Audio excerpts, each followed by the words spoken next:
Hello guys, welcome to my first blog. আজ আমরা যাচ্ছি হাওড়াতে। ওখানে কিসের জন্য যাচ্ছি বা কেন যাচ্ছি সব জানতে পারবে এই ভিডিওতে। আমরা ওখানে কেন যাচ্ছি, হাওড়ার নিচে গঙ্গায় যে মেট্রোটা চালু হয়েছে সেটা দেখার জন্য এবং এর ভিডিও আরো কোয়ালিটি ভালো হওয়ার জন্য কিছু জিনিস হাওড়া থেকে কিনতে যাচ্ছি। এবার আমরা যাব মেট্রো স্টেশনে। এখান থেকে অটো ধরবো, অটো ধরে তারপর কবি নজরুল মেট্রো স্টেশন। ও মা, অটো স্টেশনে গিয়ে এসে দেখি অটোই নেই। ফাইনালি অটোর অপেক্ষা করতে করতে এখন অটো পেয়ে গেলাম। এবারে এই অটো করে মেট্রো স্টেশন যাব, তারপর ওখান থেকে মেট্রো ধরে সিধা হাওড়া।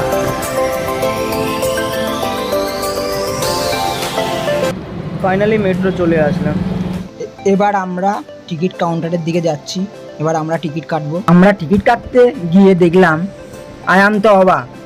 আমরা আসল মেন উদ্দেশ্য ছিল আমরা হাওড়ায় মেট্রো চড়ে হাওড়ায় যাব, কিন্তু আজকে সানডে বলে নাকি মেট্রোই বন্ধ। তারপর আমার মাথায় হাত, আমি কি করবো বুঝতে পারছি না। কিন্তু আমি একবার এসে পড়েছি যখন, আমি তো যাবই, আমার জিনিসপত্রগুলো তো কিনবই, কেউ আটকাতে পারবে না।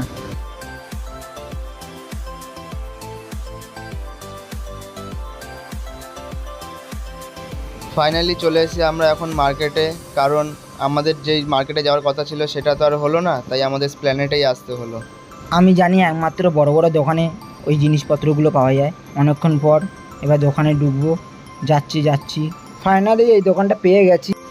আমরা এবার যে জিনিসটা কিনতে এসেছি সেগুলো কিনবো আর তোমাদের দেখাবো কত কি নিল, সেগুলো সব সম্পূর্ণ দেখতে থাকো। অনেকক্ষণ খোঁজাখুঁজি পরে এই ট্রাইপডটা আমার পছন্দ হয়েছিল, কিন্তু তাও আমি চেক করে নিচ্ছিলাম, কারণ এখন বলা যায় না তো, যদি তাড়াতাড়ি খারাপ হয়ে যায়।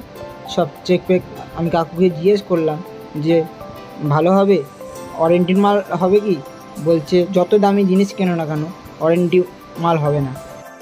অনেক ট্রাইপড দেখতে দেখতে প্রায় অনেকগুলোই দেখে ফেলা হয়ে গেছিলো, তো পরে এই ট্রাইপডটাও একটা পছন্দ এসেছিলো ভালো। তো এই ট্রাইপডটার ব্যাপারটা হচ্ছে কি, এটা ডিএসএলআর সেট করা যাবে, এর মধ্যে ডিএসএলআরও বসবে আর মোবাইলও করা যাবে। তো ভাইয়ের ডিএসএলআর এখনও কেনা হয়নি, ও এইবারের মধ্যেই কিনে নেবে এই কদিনের মধ্যে। তো ডিএসএলআর যখন কিনবে তখন স্ট্যান্ডটা কিনবে বলছিল। তো আপাতত এখন মোবাইলে ভিডিও শ্যুট করার জন্য এখন নর্মাল স্ট্যান্ডটাই এখন দরকার আছে, তো ওটাই কিনবে।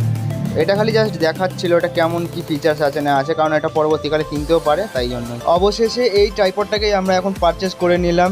এরপরে আরও একটা জিনিস আছে, সেটাই দেখতে থাকো কি কিনতে চলেছি।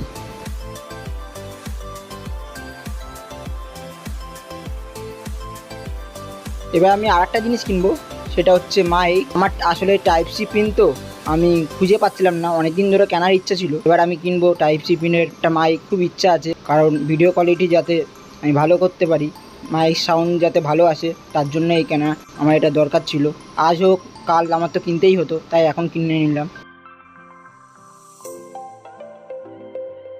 মাইকটা চেক করে নিচ্ছিলাম যাতে কোনো অসুবিধা না হয়, যাতে আবার না আসতে হয়, তাই একবার সাইডই বলে নিচ্ছিলাম, চেক করে নিচ্ছিলাম কেমন হয়, তাই একটু দেখে নিলাম। যেটা ইচ্ছা ছিল সেটা আমি নিয়ে নিলাম। আসলে কী জানো তো, যত কম টাকা দাম হোক, নিজের টাকায় নিজে কেনাটা না একটা আলাদাই একটা ব্যাপার। ওর জন্য মনে খুশি ছিল যে একটা নিজের স্বপ্ন পূরণ করতে পেরেছি ছোটোখাটো জিনিসের উপর দিয়ে। আশা করি বড় স্বপ্নও পূরণ করব। মার্কেটিং শেষ হওয়ার সাথে সাথে এত খিদে পেয়ে গেছিলো, যার জন্য একটা রোলের দোকানে দাঁড়াতেই হলো। সেই রোলের দোকানে দাঁড়িয়ে 3টে রোল অর্ডার করে দিলাম। এবার আমরা এই 3টে রোল খাচ্ছি, খেয়ে তারপরে বাড়ি চলে যাব। তোমরা দেখতে থাকো, ব্লগটা প্রায় শেষের দিকে। রোল খাওয়ার এক্সপ্রেশনটা দেবে এখন, দেখো আমার ভাই সবাই।